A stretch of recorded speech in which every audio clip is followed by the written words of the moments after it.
Hi friends, welcome to channel. Karthigai Deepam சீரியல்ல ரொம்ப சூப்பரா ரொம்பவே பரபரப்பா போயிட்டு இருக்குங்க. என்ன நடக்குன்னு தெரிஞ்சா நீங்களே ஷாக் ஆடுவீங்க. கார்த்திக்கு ஒரு வழியா உண்மை எல்லாமே தெரிஞ்சிருது.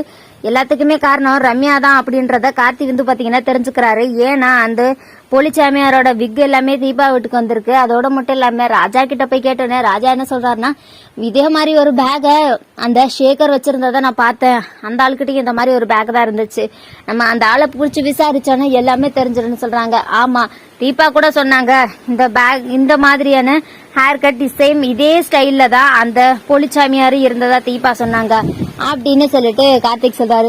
அப்போ வா மாப்பிள்ள, நம்ம உடனே போய் அந்த ஆளை போய் கண்டுபிடிக்கலாம். அப்ப நம்ம அந்த ஆளை எப்படி நம்ம போய் கண்டுபிடிக்கிறது அப்படின்னு சொல்லிட்டு மறுபடியும் ராஜா கேட்கிறாப்புல. அதுக்கு ஒரே வழிதான், ரம்யா கிட்டே கேட்டுறலாம் அப்படின்னு சொல்லிட்டு கார்த்தி என்ன பண்றாரு அப்படின்னு பாத்தீங்கன்னா ரம்யாவுக்கு கால் பண்ணிட்டு, நீங்க அன்னைக்கு ஸ்டேஷன்ல இருந்து கூட்டி போனீங்கல்ல ஷேகர், அவனுடைய அட்ரஸும் டீட்டெயிலும் வேணும் அப்படின்னு சொல்லிட்டு கார்த்தி கேக்குறாரு. ரம்யாவுக்கு என்ன பண்ணுன்னு தெரியல. என்னடா இவனோட அட்ரஸையும் டீட்டெயிலையும் இவர் எதுக்கு கேக்குறாரு? ஐயோ, கார்த்திக் நம்ம மேல தொடர்ந்து டவுட் வந்துட்டே இருக்கு. இப்போ மட்டும் நம்ம கார்த்திக் கிட்ட நம்பர் கொடுக்கல அப்படின்னாலும் நம்ம மாட்டுவோம், நம்பர் கொடுத்தாலும் நம்ம மாட்டுவோம். இப்போ நம்ம என்னதான் பண்றது அப்படின்னு சொல்லிட்டு என்ன பண்றதுன்னு தெரியாம ரம்யா வந்துட்டு அப்படியே பதற்றல நின்றுட்டு இருக்காங்க. கார்த்தி சொல்றாரு, என்ன ரம்யா, உங்ககிட்ட நான் என்ன கேட்டேன்? நம்பர் தானே கேட்டேன், நீங்க இன்னமும் அப்படியே சைலண்டா நின்னுக்கிட்டு இருக்கிறீங்க. நம்பரை கொடுங்க, அட்ரஸ கொடுங்க அப்படின்னு சொல்லி கேக்குறாரு. வேற வழியே இல்ல, நம்ம அட்ரஸ கொடுத்துதாகணும், இல்லைன்னா நம்ம பசமா சிக்கிருவோம் அப்படின்னு சொல்லிட்டு அட்ரஸ கொடுத்தாடுறாங்க நம்ம ரம்யா. உடனே வந்து பாத்தீங்கன்னா கார்த்தி அந்த அட்ரஸுக்கு ரம்யா கொடுத்த அட்ரஸ் தேடி வேகமா கிளம்பி போய்கிட்டு இருக்காரு. அண்ட் இங்க என்ன நடந்துட்டு இருக்கு அப்படின்னு பாத்தீங்கன்னா, நம்ம கார்த்திக் வந்துட்டு நேரா வந்துட்டு அந்த அட்ரஸுக்கு போறதுக்கு முன்னாடியே ரம்யா வந்து அந்த ஷேகருக்கு கால் பண்ணி அலர்ட் பண்ணிடுறாரு. நீ அந்த இடத்துல மட்டும் இல்லாம அந்த ஊர்ல இருக்காது, அங்க இருந்து ஓடிடு. நீ அங்க இருந்தியனா கண்டிப்பா அது நமக்கு பிரச்சனை தான் அப்படின்னு சொல்றாங்க.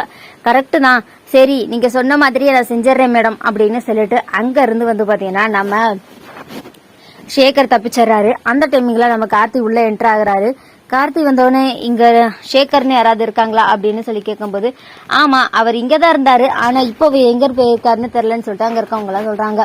அந்த ஆளோட வீட்டுல போயிட்டு கார்த்தி எல்லாத்தையும் சர்ச் பண்றாரு. அந்த ஆள் வந்து சாமியார் வேஷம் போட்டு அந்த ட்ரெஸ் எல்லாம் அதுல இருக்கு. இதை பார்த்தோன்னே கார்த்திக்கு பயங்கர ஷாக் ஆகுது. அப்போ இந்த ஆள் தான் போலிச்சாமியாரா?